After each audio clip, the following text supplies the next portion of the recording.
After Justin had stopped screaming, Jason picked up his machete and walked out of the kitchen and into the alleyway. As he walked around the building and nearby parking lot, he looked around, but couldn't see any of the gang. The street was pitch black at 3 in the morning, and there weren't really many cars on the road at night. It was cold and damp, and just about the perfect hour for more killing. Much to Jason's surprise, the headlights of the van in front of him switched on very high. The monster was caught off guard as the mystery machine smashed into him and slammed his back against a nearby tree. "Yes, we got him!" Johnny yelled. Fred backed up the car some more before slamming into Jason again. Then it showed many signs of movement. Fred continued, slamming the van into Jason's body until he finally stopped moving, and then Fred turned the van off. Everyone gasped and stepped out of the van to peer at the seemingly dead Jason Voorhees. "Like, great plan, Freddy," Shaggy said. "We can't be too sure yet," Velma said. "Fred, you better check him." "Right," Fred agreed. He slowly crept up to the corpse and felt its neck. Unresponsive, Fred sighed in relief. "We got him. It's finally over," he said. Everyone sighed in relief as well. "Well, that's one night I'll never like to repeat again," Daphne said. "Me neither, but at least I've got a new plot for my book," Velma chuckled. "Man, like after all that, I'm sure hungry," Shaggy said. "Are you serious? You ate about 4 stacks of pancakes in there." Janie smiled. "Yeah, but like how come? I am kind of in the mood for tacos. What do you say, Scoop?" "Yeah, Rocco's," Scooby agreed. Everyone else laughed. Johnny and Heather hugged. "No one is even gonna believe us," Heather said. "I know, it doesn't matter though. I mean, at least we're still alive," Johnny said. "I'm sorry, I thought it was you back there. I had no idea." "Hey, come on, you had every right to believe in us, but who would ever thought the real thing would have showed up?" They all stared in a small laugh and looked into each other's eyes. "I love you," Heather said. "I love you too." They pulled into a quick kiss and then another long hug. Heather closed her eyes, taking comfort in Johnny's embrace. Everyone was being obvious to us. Jason suddenly jerked his head back up and took a breath. Heather slowly opened her eyes and saw that Jason had moved. Terror struck at her heart once again, and the monster from hell was relentless. Heather then shrieked at the top of her lungs. Everyone's attention turned to her and then the van.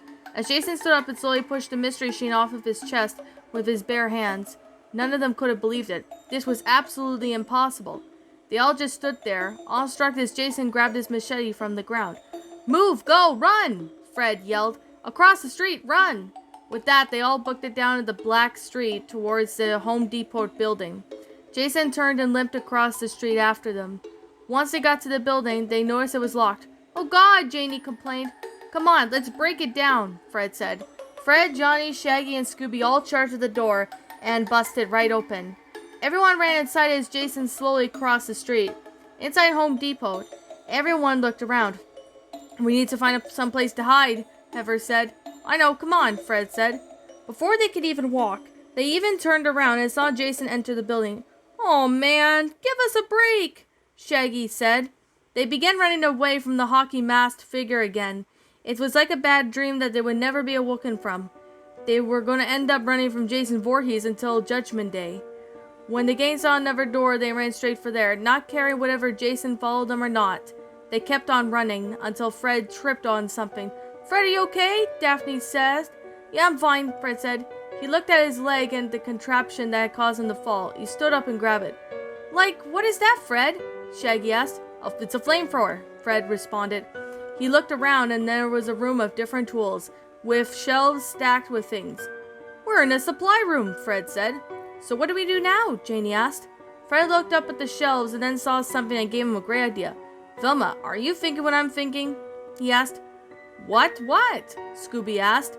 Fred whispered something to Scooby's ear for a few seconds, and when he finished, Scooby looked completely offended. No way," he said. "Come on, Scoob, please," Fred asked. No way. Would you do it for a Scooby snack?" Scooby's ears perked up when out of nowhere, and Fred took the box of Scooby of dog treats. He hummed. "Come on, two," he said. "Okay." Fred tossed the 2 treats and the Great Dane caught them and ate them so fast he barely tasted them. A couple of minutes later, Jason found his way into the supply room and continued searching for his next victims. "Are you sure this is gonna work, Fred?" Daphne whispered to him as they hid behind a shelf, waiting for Jason to come around the corner. "Oh, it'll work. Just have to wait for Scooby to make his move, Fred responded. Jason moved a little closer to the area where the gang was hiding. It almost felt like he could sense their presence. Now! Fred yelled. Then across from Jason on the other side of the shelf, Scooby pushed over an oil drum, spilling all the contents onto Jason. The shock, the monster dropped his machete to the ground. Getting oil on his line sight, Jason removed his hockey mask, revealing to be everyone's grotesque fate of his face. Then without another word, Fred approached Jason and ignited with the flamethrower. Jason made a cry as he started to burn. And of course, the smell of fire was filling the room. Everyone couldn't believe that his plan actually worked. Jason was completely on fire. The gang was even more baffled that Jason continued moving towards them, even through his body was ablaze. You've got to be kidding me, Johnny yelled. Seeing the machete on the ground, Scooby ran over to it and picked it up. He faced Jason and held the machete like a baseball bat. Like, get him, Scoob! Shaggy yelled. Scooby-Dooby-Doo! Scooby yelled triumphantly, and with that, he swung the machete at the burning Jason and took him out. The headless burning body fell to the ground, completely lifeless. Jason Voorhees was defeated. All everyone else could do was watch in awe as Scooby proudly stood over the burning corpse of Jason Voorhees. The next morning back at the camp at Crystal Lake, after the police had been there and cleaned up the crime scenes, Scooby, Shaggy, Janie, Fred, Daphne, Velma, Johnny, and Heather all stood on the shore near the lake. Listen, Heather, Johnny said to her, I was never mad at you for breaking up with me last month. Heather smiled at him. I just wanted to know that I would never do anything to try and hurt you, Johnny continued. I know, Heather said, cupping Johnny's cheek in one hand. I love you, Johnny said. I love you too. They kissed and embraced. Fred and Daphne stood alone, gazing out at the horizon. You know, this place looks kind of beautiful without the monsters, Freddy, Daphne said. Yeah, Fred answered. You were really great, you know that? Thanks, Daph. They all leaned in and kissed each other. Shaggy and Janie stood alone as well on the beach. You were really brave back there, Shaggy, Janie said. Nah, like it was really Scoob, Shaggy said. They stood in silence for a bit, before Janie decided to talk. Crazy week, huh? She said. This is more like a normal thing for me. Yeah, I figured. Then even more silence. I'm gonna miss you, Shaggy, Janie said. I'm gonna miss you too, Janie, Shaggy said. They gave each other a tender hug and then broke away as Janie slowly brought her lips out to meet Shaggy's. Janie, they heard a woman called out. They looked right behind the woods to see an older woman standing behind the police's yellow tape. It's my mom, Janie smiled at Shaggy. So, I guess I'll see you around? He asked. Yeah, I guess you will, she said. She planted another small kiss on his cheek before leaving to go greet her mother. Shaggy stood there watching admiringly. Velma approached him and placed her hand on his shoulder. Did you say goodbye to her? Velma said. Janie then looked over from her mother and waved her final goodbye. Shaggy then waved back. Yeah, he said. Maybe you'll see her again one day, Velma said. Yeah, maybe, Shaggy said. He walked over to see Scooby, who was just standing on the dock, holding Jason's hockey mask. What you doing, Scoob? Shaggy asked. Nothing, Scooby responded. Is that Jason's mask? Yeah. What are you gonna do with it? Put it back where it belongs. Then Scooby-Doo then leaned back and spun the hockey mask out of his hand and into the water. The gang all gathered around to watch the hockey mask sink into the lake. About an hour later, after the gang had packed everything up, they all prepared to leave Crystal Lake. Well, it's a shame we won't be open up for business this year, Johnny said. I'm pretty sure parents won't want to see their kids going to camp where so many people have been murdered. Yeah, Fred said. I'd say we had a pretty full experience there anyway. Seriously, Johnny agreed. I guess we'll see you guys around. Fred and Johnny shook hands. Take care of yourself, Johnny, Fred said. You too, buddy. The gang all got into the mystery machine and waved at Johnny and Heather. Keep in touch, you guys, Heather said. Yeah, let's do this again sometime, Johnny said. Ha, I hope not, Shaggy said. Everyone laughed. All right, bye, you guys, Fred said. He honked a horn twice as Mystery Machine turned to head out of Camp Crystal Lake.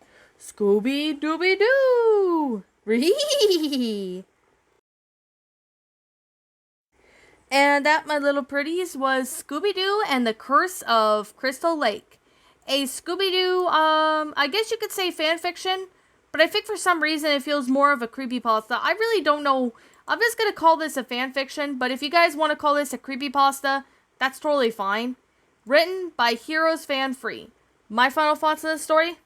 Alright, since the story was like really long, longer than the first one, like the first story by Heroes Fan I made. I just noticed that this story, Scooby-Doo and the Curse of Camp of Crystal Lake, this one comes before Scooby-Doo's Nightmare on Elm Street, which I did narrate that, I believe, last month. So if you want to go check out that, I guess you can. Now, I'm going to say here and say this right now that I really found this one to be a really well done story. Now, it's just as good as the Scooby-Doo's Nightmare on Elm Street story, which I remember that one was a pretty good story. In my opinion, I actually like this story. It's a really well made story in my opinion. Like, I do like how this is like a Scooby-Doo Friday the 13th crossover, which I really do find this one to be, quite amazing. And to be completely fair here, I really liked Nightmare on Elm Street one, the one that HeroesFan3 made, but this one actually did a pretty good job as well. So I definitely have to say, the storyline is pretty neat. I can honestly see, Scooby-Doo doing like a crossover with Friday the 13th. And speaking of which, I remember watching a few clips of Scooby-Doo, from Robot Chicken. And there was like this one scene where it was like a Friday the 13th crossover. I remember seeing that from Robot Chicken. I don't remember when exactly I saw that, but I do remember I saw that at one point, and I honestly have to say, it was definitely pretty good. I really would have to admit, it's a pretty good concept for that story. Like, the story I really have to say was pretty good. But with the Robot Chicken, crossovers or something that was only advertised in, Robot Chicken, that one was actually pretty good. And this story, on the other hand, manages to be pretty well done. Like, the author does know what he's doing. And I remember reading this story, I believe, like, maybe a few months ago, or was it last month or something? And I honestly found this one to be, quite good. It's a really good story, really well made, and I honestly found this story to be, it's an enjoyable story. Like, I mean, I really do like how the concept of itself, went out. I do like the fact that the grammar was pretty good in this story, as well as the sentence structuring, the storyline of how it all went out. Basically, everything about this story was absolutely flat out awesome. I really would have to say this right now. I really do find that the story had a really good, concept and really good feel to it. I really honestly found, this story to be enjoyable. Now, I did not know that this was this came out before Scooby-Doo's Nightmare on Elm Street. I did not know that this was a prequel to it. But with that being the case, that being said, I liked how, this came out, seeing a crossover, This is like not out of the ordinary for Scooby-Doo to do something like this, as Scooby-Doo has done this for like Scooby-Doo has, done different things at times, especially if you looked at Zombie Island one, if you remember. That one was definitely something, I'm not gonna lie. Now, I'm just gonna sit here and say, I remember seeing the Robot Chicken crossover, with Friday the 13th and Scooby-Doo, which I definitely would have to say it was definitely something. I'm not gonna lie, it was pretty well made in detail right there. So, I would have to say that this story actually was pretty interesting. Like, I could honestly see this being the case, although if this were to be a natural movie, they would most likely have to make it rated R. But with that said, I really haven't seen Nightmare on Elm. Well, I haven't seen Friday the 13th in like a really long time. It's been like quite a few years, so I'm gonna have to rewatch it. And there was like one of the quotes right here that was taken, kind of taken inspiration from the Friday the 13th Robot Chicken crossover. I'm sure the author must have took inspiration for that. So there's that. I really would have to say that it's actually a pretty well-made story. I honestly would have to say I really like how this went out. It's a really well-made story. It's fantastic, really amazing. I really do like how, everything went out, especially with the flow of the story. So, I can honestly say, if there's one thing I did not really, particularly really liked, was the fact that, if there was the actual real Jason killing somebody, or was it actually Wayne himself who did it. Now, I know I kind of explained that in here, but seeing that, it could be really confusing. Like, maybe the real Jason was doing the whole time, and maybe Wayne just wanted his revenge just this once, just so he can get, his revenge at one point or something. Like, I don't really know if this is accurate to the Nightmare on Elm Street, movies or something. I haven't watched, not Nightmare on Elm Street, Friday the 13th movies, because I haven't watched them in so long. But I guess I can't really point out too much things, because I honestly would say it's a good story, I'm not gonna lie. It's on fanfiction.net if you guys want to have a look at it. It's a good story. I highly recommend you guys check this one out. It's really good, really well made, and I really appreciate how the author puts his time and effort into the story, just like with the Nightmare on Elm Street one that I narrated last month. Now, I guess with that being the case, that being said, I'm going to sit here and say this now. Like I'm going to say right now, and like I always continue to say, this is just simply my own personal opinion, and if you happen to disagree with me, that's fine too.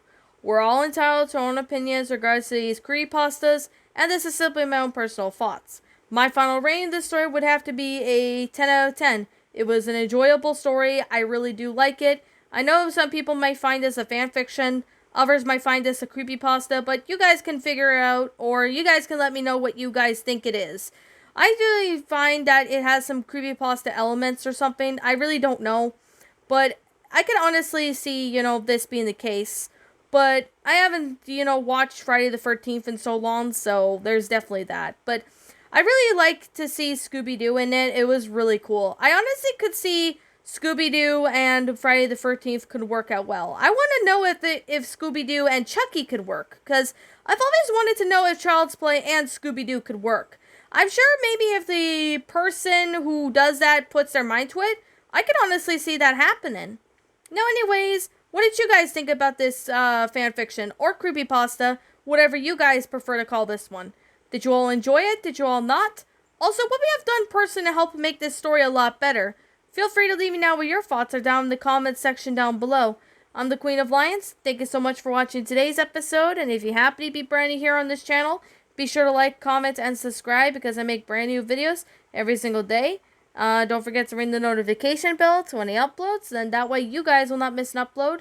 And as always, please roll the outro because I'm out.